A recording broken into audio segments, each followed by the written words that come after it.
Hello students, myself Joshi Disha and I warmly welcome you on behalf of Sri Shivsha College of Commerce, Management and Computer Education, and it is managed by Jain Citizens Education Society. And yes, we are referring Sri Jamna Das and Company and we are in unit number 1, correct? Today we are going to study the topic that is result of opportunities. So opportunities જે આપણે ગયા પાર્ટમાં જોયું હતું કે opportunities એટલે શું, તો opportunities એટલે તક, બરાબર, કે જે જ્યારે મળે ત્યારે એને તમે ગ્રેબ કરો તો એ વસ્તુમાં તમને બહુ વધારે બેનિફિટ થાય, ઓર્ગેનાઇઝેશન બહુ સક્સેસફુલ થાય, સક્સેસ મળે. અને ઇફ યુ લૂઝ ઇટ, જો તમે એને ગુમાવી દો, ટાઈમે તમને ઓપોર્ચ્યુનિટી મળી હોય ને એનો તમે યુઝ ન કરો, then you have to bear losses. બરાબર, તો દેટ ઇઝ ઓપોર્ચ્યુનિટી. હવે તમે ઓપોર્ચ્યુનિટી લીધી, બરાબર, તો એનાથી તમને કયા કયા બેનિફિટ્સ થાય છે, બરાબર, કે રિઝલ્ટ શું છે, તમે તક મેળવો છો, તો વોટ આર ધેર રિઝલ્ટ્સ? તો ફર્સ્ટ વન છે that is creation of new and diversified values. Entrepreneurs છે એ ઓપોર્ચ્યુનિટીઝ ગ્રેપ કરીને શું કરે છે, તો આપણને ઇન્વેન્શન આપે છે, બરાબર, એટલે નવી વસ્તુ આપે છે, રિસર્ચ છે, ઇનોવેશન છે, and opportunities emerging out of it, કે આપણી બધી નીડ્સ અને વોન્ટ્સને સેટિસ્ફાઈ કરે છે અને એક ક્રિએટિવિટી લાવીને આપણને ફૂલ્લી સેટિસ્ફેક્શન આપે છે, બરાબર. અને ઓપોર્ચ્યુનિટીઝને એ કમર્શિયલ પોટેન્શિયાલિટીઝમાં ટર્ન કરે છે, બરાબર. આ વસ્તુ કરે છે એન્ટરપ્રિન્યર, કે એ એક ડાયવર્સિફાઈડ વેલ્યુઝ લાવે છે, એક નવી વેલ્યુઝ લાવે છે, ઇનોવેશન કરે છે, રિસર્ચ કરે છે અને આપણને સેટિસ્ફેક્શન આપે છે. Second one is creation of diverse satisfaction. Again the point is કે એન્ટરપ્રિન્યર્સે માણસનો કમ્ફર્ટ વધારી દીધો છે. આપણને એટલી બધી ફેસિલિટીઝ અત્યારે મળે છે કે આપણો કમ્ફર્ટ ઝોન છે એ ઘણો હાઈ થઈ ગયો છે, અને આ બધું ક્રિએટ કરીને એ આપણને બહુ વધારે સેટિસ્ફેક્શન આપે છે. અને સક્સેસ તમને ત્યારે જ મળે when your customers are satisfied. અને એ કેવી રીતના આપણને સેટિસ્ફેક્શન આપે છે, કે એ પ્રોડક્ટ્સમાં બ્યુટિફુલ અને એટ્રેક્ટિવ પેકિંગ એડ કરે છે, સોશિયલ સ્ટેટસ અને રેપ્યુટેશન આપે છે, કે સારા પ્રોડક્ટ આપણે યુઝ કરીએ તો આપણને સોશિયલ સ્ટેટસ અને રેપ્યુટેશન મળે.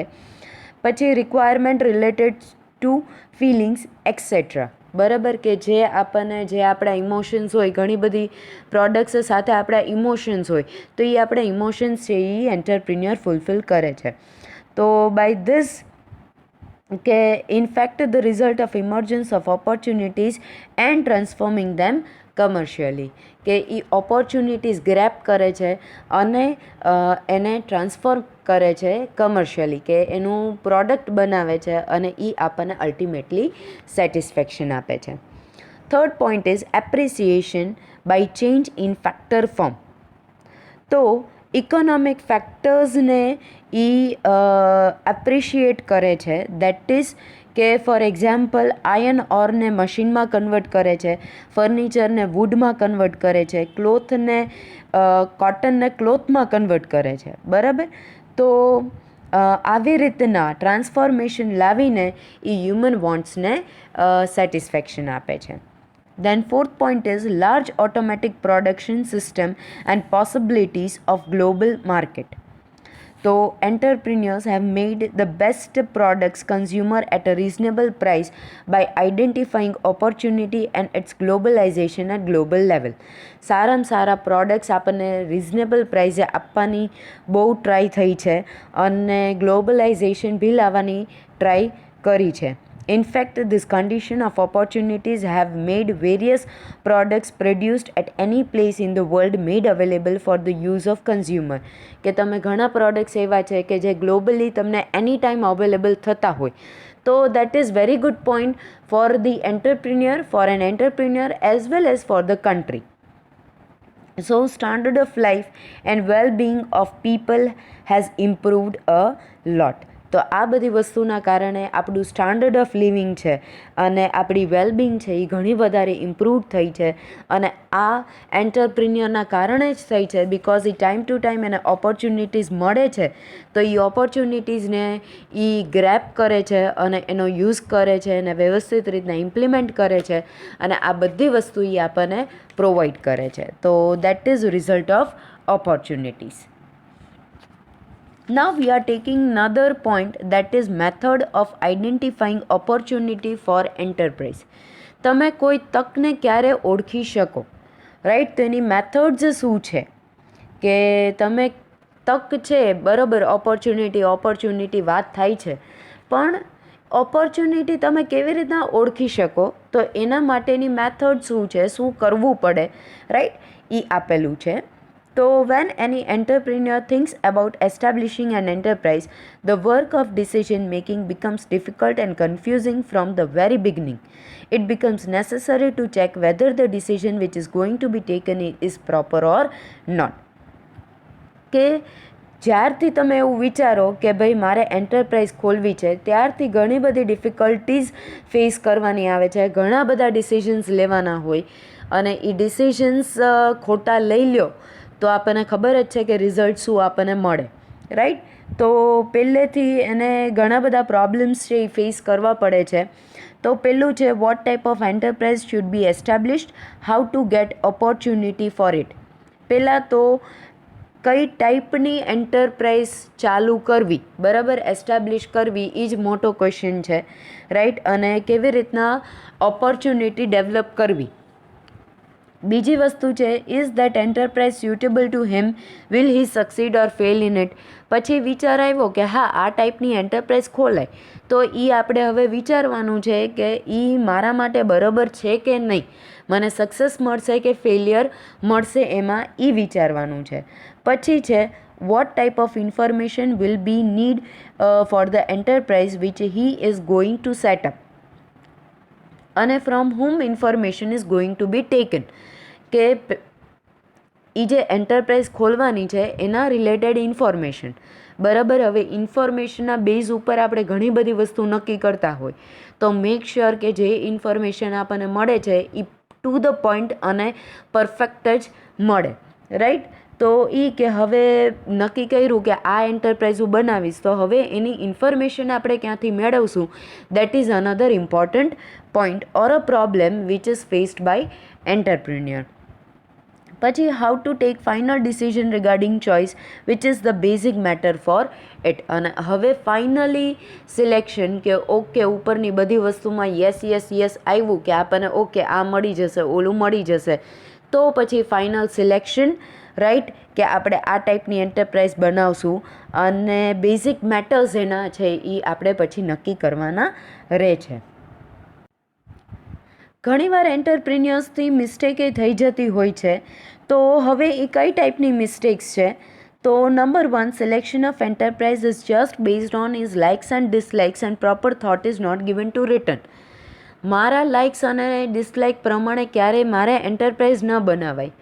એના સરાઉન્ડેડ કેટલાય એવા ફેક્ટર્સ છે કે જે ફેક્ટર્સને કન્સિડર કરવા પડે. ઓકે, મને વસ્તુ ગમે છે, દેટ્સ ઇટ, એ બરાબર છે કે આપણું પોતાનો ઇન્ટરેસ્ટ બી બહુ વધારે ઇમ્પોર્ટન્ટ છે, પણ એના ફરતા ફેવરેબલ સર્કમસ્ટાન્સીસ આપણને છે કે નહીં, એ વસ્તુઓ આપણે એ ટાઈપની એન્ટરપ્રાઇઝ આપણે સિલેક્ટ કરશું તો શું આપણને એમાં લેબર મળી જશે, રો મટીરિયલ મળી જશે, પ્લાન્ટ લોકેશન આપણે કેવી રીતના સેટ કરશું, ફાઇનાન્સ મારી પાસે એટલું છે કે નહીં, આ એવા ઘણા બધા એવા ફેક્ટર્સ છે that are to be considered, right? તો ફક્ત કોઈ પણ પર્ટિક્યુલર એન્ટરપ્રિન્યોરના લાઇક્સ અને ડિસલાઇક્સ ઉપર ક્યારેય એન્ટરપ્રાઇઝ નક્કી થાય નહીં.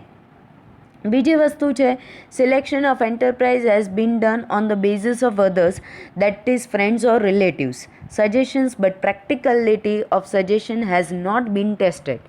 ખાલી ફ્રેન્ડ્સને પૂછ્યું તો એણે એમ કીધું આ કરી નાખ, રિલેટિવ્સે કીધું તો એમણે એમ કીધું ઓલું કરી નાખ, એના બેઝિસ ઉપર ક્યારેય આપણું એન્ટરપ્રાઇઝ નક્કી થાય નહીં. અને ફોરેન કેસ કોકે તમને સજેશન આપ્યો તો એને વેલ ટેસ્ટેડ કરો કે હા એ વાત તારી સાચી, હું ફર્ધર બધા કેવા ફેક્ટર્સ ફેવરેબલ બેસે છે કે નહીં એ જોઈ લઉં. તો પછી ફરતા ફેક્ટર્સ તમે જોવો અને એ બધા તમને પરફેક્ટ લાગતા હોય તો પછી એને ઇમ્પ્લિમેન્ટ કરો. બાકી એમને રેન્ડમલી સજેશન તમને આપે અને તમે એને એક્સેપ્ટ કરો એ વસ્તુ ખોટી.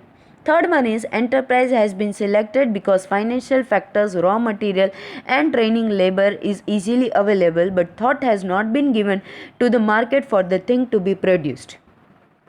બધું તમે જોયું, લેબર મળે છે કે નહીં, પછી રો મટીરિયલ મળે છે કે નહીં, ફાઇનાન્શિયલ ફેક્ટર્સ બરોબર છે કે નહીં, બધી વસ્તુ તમે જોઈ, પણ તમે માર્કેટ ફેક્ટર જ ભૂલી ગયા કે તમે જે પ્રોડક્ટ બનાવવાના છો એ માર્કેટમાં ચાલશે કે નહીં. બરાબર, તો એ વસ્તુ તો મેઇન છે, માર્કેટ છે એ જ મેઇન પોઈન્ટ છે. તો you can not skip that. તમે એ વસ્તુને સ્કીપ કરી જ ન શકો. તો દેટ ઇઝ અ થિંગ કે એ એક પ્રોબ્લેમ જનરલી હોય છે કે આ બેઝિક ફેક્ટર્સને ધ્યાનમાં લેવામાં આવે છે, ઘણીવાર માર્કેટને લોકો ઇગ્નોર કરતા હોય છે. તો these are the mistakes that an entrepreneur is committing. હવે it is necessary to give thought to the following 4 matters before selecting the enterprise. હવે 4 મેટર્સ એવા છે કે તમે એન્ટરપ્રાઇઝ સિલેક્ટ કરો એની પહેલાં તમારે ધ્યાનમાં લેવાના છે. તો વિચાર દે તો પેલું less investment gives less profit. તો જેટલું ઓછું ઇન્વેસ્ટમેન્ટ એટલું ઓછો પ્રોફિટ, વધારે તો વધારે profit. Second point is for more profit and needs more technical skill. ઝાઝો પ્રોફિટ જોતો હોય, વધારે જોતો હોય તો એના માટે ટેકનિકલ સ્કિલ હોવી બહુ વધારે જરૂરી છે. અને where there is no need of special technical skill there is more competition in such business. So technical સ્કિલને તમે ઇમ્પોર્ટન્સ નથી આપતા તો પછી તમારે કોમ્પિટિશન વધારે ફેસ કરવી પડે છે. If all matters are convenient, if it is possible that government legal provisions and controls may not be convenient. જો બધું તમને ફેવરેબલ હોય તો છેલ્લે એવું બી બની શકે કે ગવર્મેન્ટનું લીગલ અને પોલિટિકલ જે એનો ફોર્મેટ છે એ કદાચ તમારી ઓર્ગેનાઇઝેશનને કન્વિનિયન્ટ નથી. એટલે ઇન શોર્ટ બધા ફેક્ટર્સને ધ્યાનમાં રાખીને તમારે પર્ટિક્યુલર એન્ટરપ્રાઇઝનું સિલેક્શન કરવાનું રહે છે. Before taking decision regarding the selection of enterprise, knowledge regarding which enterprise is proper becomes important. Obviously, તમે કોઈ પણ એન્ટરપ્રાઇઝ સિલેક્ટ કરો છો તો મેક શ્યોર કે તમને એનું પૂરેપૂરું A to Z નોલેજ તમારી પાસે છે. જો ન હોય તો એ તમારા માટે બહુ વધારે ડિફિકલ્ટ રહેશે ફર્ધર ડેવલપમેન્ટ માટે. અને an entrepreneur's opinion about following matters is important like. હવે એન્ટરપ્રિન્યોરે કયા મેટરમાં એનો ઓપિનિયન મૂકવો જોઈએ કે એને નક્કી કરવું જોઈએ કે જેનાથી ઓર્ગેનાઇઝેશન છે એ પરફેક્ટલી અને સ્મૂધલી ચાલે, રાઈટ. તો that is type of opportunity. તો ટાઈપ ઓફ ઓપોર્ચ્યુનિટીઝ તમને મળે તો એ કઈ હોઈ શકે, બરાબર. તો જે મેઇન હતું કે આઈડેન્ટિફાઈંગ ઓપોર્ચ્યુનિટી ફોર એન્ટરપ્રાઇઝ, તો એ આવ્યું. That is type of opportunity.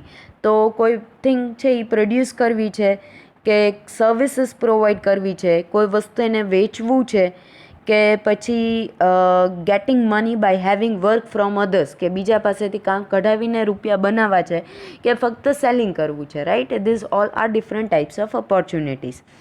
હવે ટાઈપ્સ ઓફ કસ્ટમર્સ અને માર્કેટ હોય છે, બરાબર.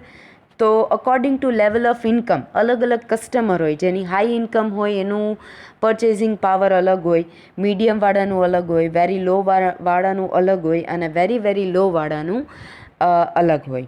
પછી ફિમેલ, મેલ કે ચિલ્ડ્રન, તો એ ટાઈપ ઓફ માર્કેટ છે, રાઈટ. ટાઈપ ઓફ કસ્ટમર્સ બી છે. પછી અકોર્ડિંગ ટુ માર્કેટ એરિયામાં તાલુકા લેવલ છે, ડિસ્ટ્રિક્ટ કે સ્ટેટ લેવલે સેલિંગનું થાય. પછી possibility of sales of what amount, બરાબર. મંથલી તમે કેટલું કરશો કે એસ્ટિમેટેડ તમારો એક્સપેક્ટેડ પ્રોફિટ કેટલો છે મંથલી, એ તમે જોવો.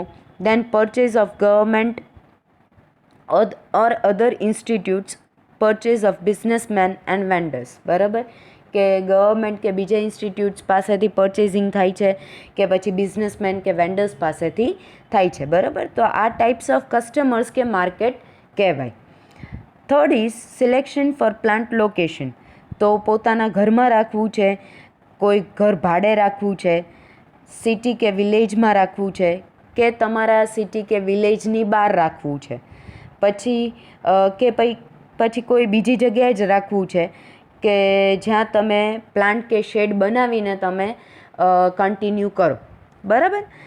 પછી ચોઇસ ઓફ ટેકનોલોજી, તો local or imported raw material, enterprise based on electricity or without electricity. બરાબર, લોકલ કરવું છે કે ઇમ્પોર્ટ કરવું છે. બરાબર, રો મટીરિયલ, કે પછી એન્ટરપ્રાઇઝ બેઝડ ઓન ઇલેક્ટ્રિસિટી છે કે પછી ઇલેક્ટ્રિસિટીના યુઝ વગર બી થઈ શકે એવું છે. પછી ફ્યુચર ડેવલપમેન્ટ ઓપોર્ચ્યુનિટીઝ કઈ કઈ છે, તો competition ઇન્ક્રીઝીસ in the market, possibility of other things with anyone, things in which there is a rapid change in fashion and interest, પછી things which are always in demand, things that can be produced by totally new technology. તો આ further opportunity છે કે તમારે જે છે એ technology સાથે કામ કરવું છે કે નવી અપનાવી છે, પછી જે ડિમાન્ડમાં છે એના રિલેટેડ જ કામ કરવું છે, કે પછી ફેશન કે ઇન્ટરેસ્ટ જે કોન્સ્ટન્ટલી ચેન્જિંગ હોય એના રિલેટેડ કરવું છે. બરાબર, એક સાથે 2-3 વસ્તુ સાથે કરવું છે, કે પછી કોમ્પિટિટિવ માર્કેટમાં એન્ટર થવું છે. Right. So it depends on future development opportunities. પછી રિગાર્ડિંગ ટેકનિકલ સ્કિલ, તો what type of machines or tools, કે કેવા ટાઈપનું મશીન્સ અને ટૂલ્સ યુઝ કરવા છે, કે પછી બેઝડ ઓન સ્કિલ છે. બરાબર, મશીનનો ઉપયોગ નથી પણ લેબરની સ્કિલનો ઉપયોગ કરીને પ્રોડક્શન થતું હોય. ઇન શોર્ટ, કેવી રીતના છે, મશીનના યુઝથી છે કે લેબરથી છે. પછી ચોઇસ ઓફ ટાઈમ છે કે એન્ટરપ્રાઇઝને કેટલો ટાઈમ રાખવી છે, એસ્ટિમેટેડ પીરિયડ શું છે, ડેઝ અને મંથ્સના. પછી એન્ટરપ્રાઇઝનું તમારે કેટલા ટાઈમમાં એસ્ટાબ્લિશમેન્ટ કરવું છે, પછી પ્રોફિટ તમને કેટલા ટાઈમમાં મળી જવો જોઈએ એવી તમારી એક્સપેક્ટેશન છે. તો આ બધું ચોઇસ ઓફ ટાઈમ છે. If decision regarding establishment of enterprise is taken keeping in mind above matters, it would be extraordinary risk, but it would be the risk with proper calculation. જો આ બધી વસ્તુને તમે ધ્યાનમાં લઈને એન્ટરપ્રાઇઝ ખોલો તો તમને એક્સ્ટ્રા ઓર્ડિનરી બેનિફિટ મળે કે નહીં તો ખબર નહીં, પણ તમે રિસ્ક લીધું કહેવાય વિથ પ્રોપર કેલ્ક્યુલેશન, કે તમે બધી જ વસ્તુ ધ્યાનમાં રાખીને તમે તમારી એન્ટરપ્રાઇઝ ખોલી છે એટલે સક્સેસ મળવાના ઘણા ચાન્સીસ છે એ વધી જાય છે. હવે ટાઈમ ટેબલ છે regarding establishment of the enterprise. તો please dear students go through your text books whenever you are gathering the information of the video.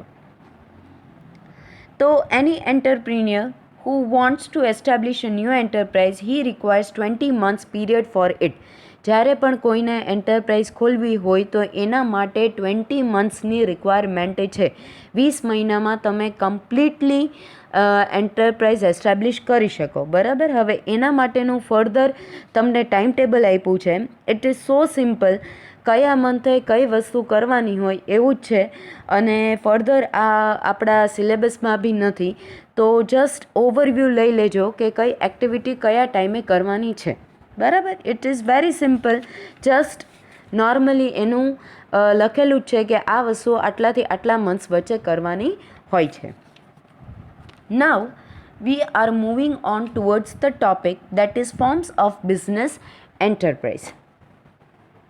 There are mainly 4 forms of business enterprise. 4 form છે: sole proprietorship, partnership firm, company અને cooperative society. બરાબર. હવે 1 by 1 આપણે જોશું. That is sole proprietorship. And let me tell you that this is important topic. બરાબર. આ important topic છે. Sole પ્રોપ્રાઇટરશિપ કોને કહેવાય? The firm is managed by only one person. એક જ વ્યક્તિ જ્યારે ફર્મ ચલાવતી હોય એને સોલ પ્રોપ્રાઇટરશિપ કહેવાય. બરાબર. અને એ જ બધું પોતે મેનેજ કરે છે એની રીતના. He is the only person. બરાબર. અને જો એને કોઈ પણ વ્યક્તિની જરૂર પડે, કદાચ વર્ક બર્ડન વધી જાય તો એને કોઈની જરૂર પડે તો એ સેલરાઇડ પર્સન્સ છે એ રાખી શકે છે. સોલ પ્રોપ્રાઇટરશિપનું રજિસ્ટ્રેશન કરાવવું કમ્પલસરી નથી. બરાબર. અને એને સેપરેટ કે ઇન્ડિપેન્ડન્ટ એક્ઝિસ્ટન્સ નથી મળતું સોલ પ્રોપ્રાઇટરશિપને ફ્રોમ ઇટ્સ ઓનર કયો કે સોલ પ્રોપ્રાઇટરશિપ કયો, બંનેનું એક જ નામ હોય, એને અલગ અલગ આઇડેન્ટિટી મળતી નથી. બરાબર. As the owner of the enterprise is the only one. બરાબર. તો એની પાસે લિમિટેડ કેપિટલ હોય, એક જ વ્યક્તિ છે, ઓર્ગેનાઇઝેશન ચલાવતી હોય તો ફાઇનાન્સની એની પાસે લિમિટેશન હોય, એટલું બધું કેપિટલ એની પાસે હોય નહીં. બરાબર. તો જનરલી લોકો કોની પાસેથી લેતા હોય છે? તો ફ્રેન્ડ્સ છે, રિલેટિવ્સ છે, બેન્ક્સ છે કે અધર ઇન્સ્ટિટ્યૂટ્સ છે, એમને લોન આપે કે પછી મની લેન્ડર્સ છે એ ક્રેડિટ આપે. તો આવી રીતના એ લોકો જનરલી એમની ઓર્ગેનાઇઝેશનનું ફાઇનાન્સ મેનેજ કરતા હોય છે. બરાબર. એ લોકો પબ્લિક પાસેથી કલેક્ટ કરી શકતા નથી. બરાબર. અને placement of ownership of enterprise in sole proprietorship can be done by selling it to other entrepreneur or even exchange of a part if is possible. બરાબર. કે ગમે ત્યારે એવું થાય કે ભાઈ પ્લેસમેન્ટ ઓફ ઓનરશિપ હવે કરવું છે તો ઇઝીલી તમે બીજા એન્ટરપ્રિન્યોરને ટ્રાન્સફર કરી શકો. બરાબર. મારે ક્વિટ કરવું છે, મારે હવે કન્ટિન્યુ નથી કરવું, તો હું ગમે તેને આપું તો એ હવે ફર્ધર એન્ટરપ્રિન્યોર કહેવાય. કે પછી પર્ટિક્યુલર મારાથી મેનેજ ન થતું હોય તો હું એક પર્ટિક્યુલર પાર્ટ કરું તો એ બી છે કે એ એક પાર્ટ બી હું આપી શકું. Right. Then other point is કે responsibility of sole proprietorship is unlimited. એની રિસ્પોન્સિબિલિટીઝ છે એ અનલિમિટેડ છે. બરાબર.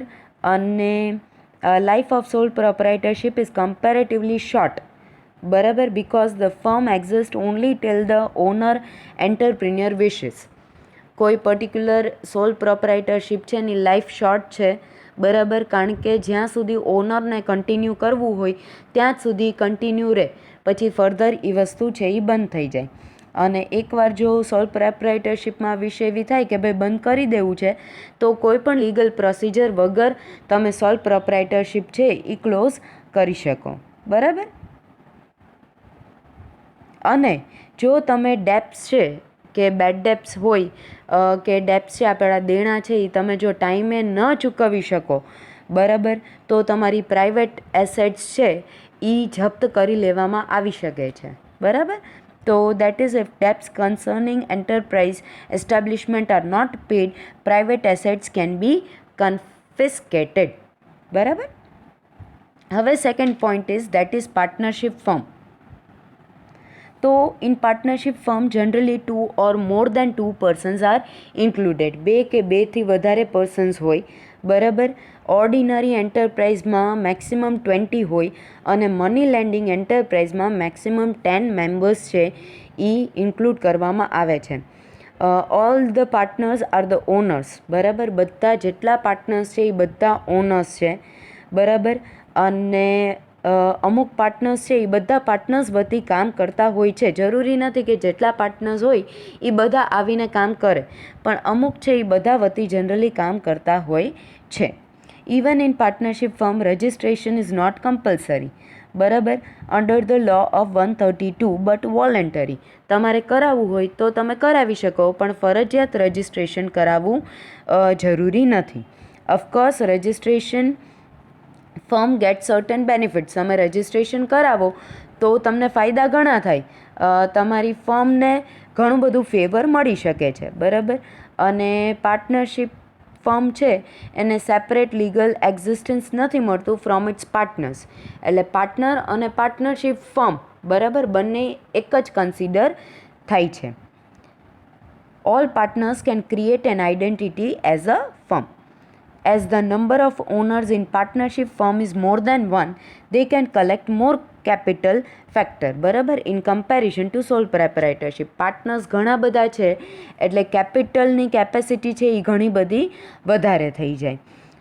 ઇવન પાર્ટનરશિપ ફર્મ છે એ પબ્લિક પાસેથી કલેક્ટ કરી શકતી નથી. બરાબર. એની ફાઇનાન્શિયલ રિક્વાયરમેન્ટ મીન્સ શેર કે એવું બહાર પાડી શકતી નથી, પણ એ જનરલી એના ફ્રેન્ડ્સ, રિલેટિવ્સ, ફાઇનાન્શિયલ ઇન્સ્ટિટ્યુશન્સ કે બેંક ઉપર જ ડિપેન્ડન્ટ હોય છે. In order to replace the share of partner in partnership firm, permission of not one but all partners are necessary. તમારે પાર્ટનરશિપ કોઈ પણ એક પર્ટિક્યુલર પાર્ટનરનો શેર ચેન્જ કરવો હોય તો કોઈ એક બેની નહીં પણ બધાની મંજૂરીની જરૂર પડે છે, બરાબર. દેન પાર્ટનરશિપ ફર્મની રિસ્પોન્સિબિલિટી બી અનલિમિટેડ છે. અને જો ફર્મ ઇનડેપ્ટેડ થાય તો private property of every partner is confiscated in order to pay debts. Moreover, their responsibility is both personal and collective. It means if any partner is declared insolvent, other wealthy partners have to pay the debt of the insolvent partner. જો ગમે ત્યારે ઇનડેપ્ટ દેણું ઊભું થાય તો એ પાર્ટનર્સે pay કરવું પડે, અને ઘણીવાર કોઈ એક પાર્ટનર દેણું કરે તો બીજા પાર્ટનર્સે એનું દેણું ભરવું પડે. એ વસ્તુ એક પાર્ટનરશિપ ફર્મમાં છે. According to Partnership Act of 1992, profit and loss are distributed among all partners in decided proportion. બરાબર, નક્કી કરેલા પ્રપોર્શનમાં જ પ્રોફિટ કે લોસ ડિસ્ટ્રીબ્યુટ થાય છે. અને life period of partnership firm is less in comparison to company. Company જેટલી લાંબી ચાલે એટલી પાર્ટનરશિપ ફર્મ ચાલતી નથી. When a new partner enters and old partners die, partnership relations and. બરાબર, એક નવી વ્યક્તિ આવી જાય ને જૂની વ્યક્તિ ગુજરી ગઈ હોય, બરાબર, એક્સપાયર થઈ જાય તો પછી પાર્ટનરશિપ રિલેશન્સ છે એ ત્યાં પૂરા થઈ જાય છે. અને partnership firm can be closed or dissolved by the permission of all partners or according to the contract of partnership or under the order of court. કે તમારે જો પાર્ટનરશિપ ફર્મ બંધ કરવી હોય કે ડિઝોલ્વ કરવી હોય પાર્ટનરશિપ, તો તમારે કોન્ટ્રાક્ટ અકોર્ડિંગ ચાલવાનું હોય કે પછી ઓર્ડર ઓફ ધી કોર્ટ પ્રમાણે ચાલવું પડે, બરાબર. એમાં જે રૂલ્સ અને રેગ્યુલેશન્સ હોય એ ફોલો કરીને ચાલવાનું હોય. Then third is company. If the company is private તો મિનિમમ નંબર છે 2 અને મેક્સિમમ નંબર છે 50. અને જો પબ્લિક કંપની છે, પબ્લિક લિમિટેડ કંપની છે, તો મિનિમમ નંબર છે 7 અને મેક્સિમમ નંબરને કોઈ લિમિટ નથી. Owners of the companies are numerous shareholders who scattered at different places. The management of the company is done by directors elected by these shareholders. બરાબર, હવે આમાં શેર હોલ્ડર્સ છે, બરાબર. કંપની છે એ ફાઇનાન્સ શેર હોલ્ડર્સ થ્રુ ઊભું કરી શકે છે, અને શેર હોલ્ડર્સ જેને ઇલેક્ટ કરે એવા ડાયરેક્ટર્સ છે એ કંપનીને ચલાવે છે. દે મેનેજ ધ કંપની યુનાઇટેડલી. બરાબર, સાથે મળીને એ લોકો કંપનીને ચલાવે છે, directors. Under companies act of 1956, registration of a company is compulsory, in which memorandum of association and articles of association are prepared and got registered before the registrar of that state. MOA, that is memorandum of association અને articles of association ફરજિયાત બનાવવું પડે. તમારે કંપનીનું registration ફરજિયાત કરાવવું પડે છે. A company can gets it separate existence or registrar of that state existence or individuality from share holders. Share holders અલગ છે અને કંપની અલગ છે, બરાબર. એટલે બંનેની આઈડેન્ટિટી અહીંયા સેપરેટ છે. So company can make a contract. Company contract કરી શકે, બરાબર, કારણ કે એની એક અલગ જ આઈડેન્ટિટી ઊભી થઈ છે. અને કંપની છે એ ઇક્વિટી બી લાર્જ સ્કેલમાં કલેક્ટ કરી શકે છે, બરાબર. અને ચીપર શેર્સ છે એ ડિસ્ટ્રીબ્યુટે કરી શકે છે with no limits of number of share holders. અને share purchased by them, company can get more capital. બરાબર, હવે કોઈ લિમિટ નથી શેર હોલ્ડર્સની, તો એના કારણે ફાઇનાન્સ જે ઊભું થાય એના કારણે તમને વધારે કેપિટલ છે એ મળે છે. By releasing bond or debentures or through deposit, company can borrow financial factors from the public. બરાબર, બોન્ડ્સ અને ડિબેન્ચર્સ તમે બહાર પાડો એના કારણે તમને બહુ સારા તમે ફાઇનાન્શિયલ ફેક્ટર્સ પબ્લિક પાસેથી ઊભા કરી શકો, બરાબર. અને company also possesses power regarding it, અને એનો પાવર કંપની પાસે છે. Then replacement of company shares can be done by a specific process, but in share market and purchase or sell of debentures is easily possible. if the responsibility of company to a shareholder is equal to the original price, means the printed price, that is if the price of the share is ₹10, the company has to pay at most ₹10. કંપનીની કેટલી જવાબદારી કહેવાય share holder પ્રત્યે?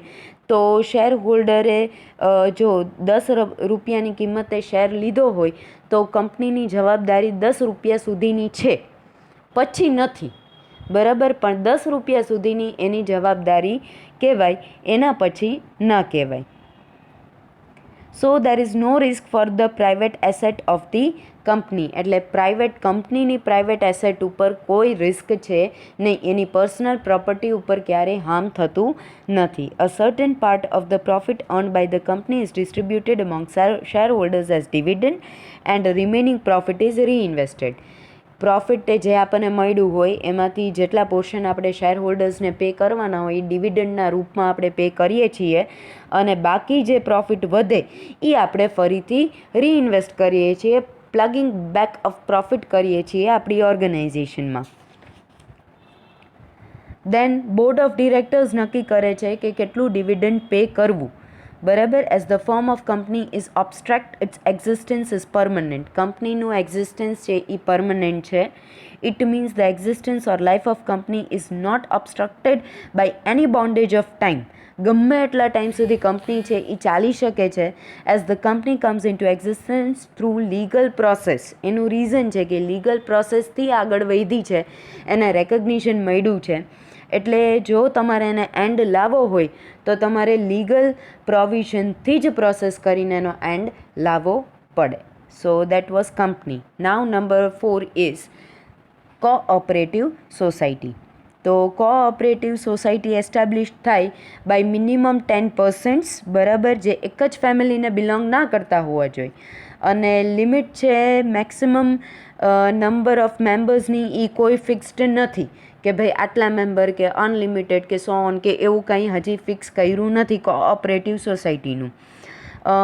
Financial factors જે receive થાય છે એ ઇક્વિટીના ફોર્મમાં થાય છે, બરાબર. મીન્સ શેર હોલ્ડર્સ ઓનર છે કોઓપરેટિવ સોસાયટીના.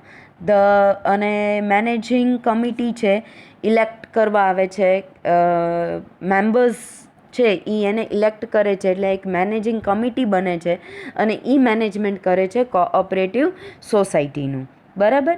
અને રજિસ્ટ્રેશન છે એ કમ્પલસરી છે, બરાબર, under central cooperative society act 1912 or cooperative society act of Gujarat 1961, બરાબર. એટલે ફરજિયાતપણે તમારે રજિસ્ટ્રેશન કરાવવું પડે છે. અને કોન્ટ્રાક્ટ કેન બી મેડ, બરાબર, in the name of cooperative society, અને એને સેપરેટ એક્ઝિસ્ટન્સ મળે છે જેવી રીતના કંપનીને મળે છે, બરાબર. પછી as cooperative society is mostly established by economical or middle class of the society, but by equal shares of less value the capital is collected, બરાબર. ઝાઝા લોકો હોય એના કારણે મિડલ ક્લાસ અને લો ક્લાસ પીપલ જ જનરલી ઇન્વોલ્વ હોય છે, અને વધારે લોકો હોય તો ઇક્વલ શેર્સ આવે છે વિથ ઓફ લેસ વેલ્યુ, બરાબર. એટલે એવી રીતના કેપિટલ કલેક્શન થાય છે. So the equity of cooperative society is less in comparison to equity of the company. Cooperative society can get deposits from member of society, but like a company, it does not have power to get money from the public. Public પાસેથી નહીં, પણ એના જે members હોય એની પાસેથી financial factors છે એનું arrangement થાય છે. અને replacement of shares in society is not possible freely as it is in the company, બરાબર. એટલે રિપ્લેસમેન્ટ તમે શેર્સનું એમને ગમે ત્યારે ગમે તે ના કરી શકો. Like a company, liability of the members, the society is limited to the printed value of the share. So if the company makes loss or it is liquidated, members' private properties are not damaged. Not more than 12% of dividend can be distributed under the Gujarat Cooperative Society Act. આમાં તમારી personal property વેચીને તમારે ડેપ્સ ભરવા પડતા નથી, બરાબર. અને 12% વધારે તમે ડિવિડન્ડ છે એ આપી શકો નહીં. Thus, there is a limit on the maximum dividend in the cooperative society. Additional profit of the society is used for welfare funds. Limitation છે 12%થી વધારે ન આપી શકો, અને પછી જો પ્રોફિટ વધે તો એ તમારે વેલફેરમાં યુઝ કરવાનો છે, બરાબર. એ પ્રોફિટનો વેલફેરમાં યુઝ થાય છે. So it can exist for a long time. As cooperative society also comes in existence through legal process, it can be ended through legal process only. બરાબર. એટલે લાંબા ટાઈમ માટે ચાલી શકે છે, બરાબર, કારણ કે કોઓપરેટિવ સોસાયટીનું એના મેમ્બર્સ સાથેનું જે આઈડેન્ટિટી છે એ અલગ અલગ છે. કોઓપરેટિવ સોસાયટીની અલગ છે અને મેમ્બર્સની અલગ છે. તો એ લાંબા ટાઈમ સુધી ચાલી શકે. અને એનું જ્યારે એસ્ટાબ્લિશમેન્ટ થયું હતું એ લીગલ પ્રોસિજરથી થયું હતું. તો હવે જ્યારે એનો તમારે એન્ડ લાવવો હોય તો લીગલ પ્રોસિજરથી જ એનો એન્ડ આવે. So this was all about today's session. Thank you students.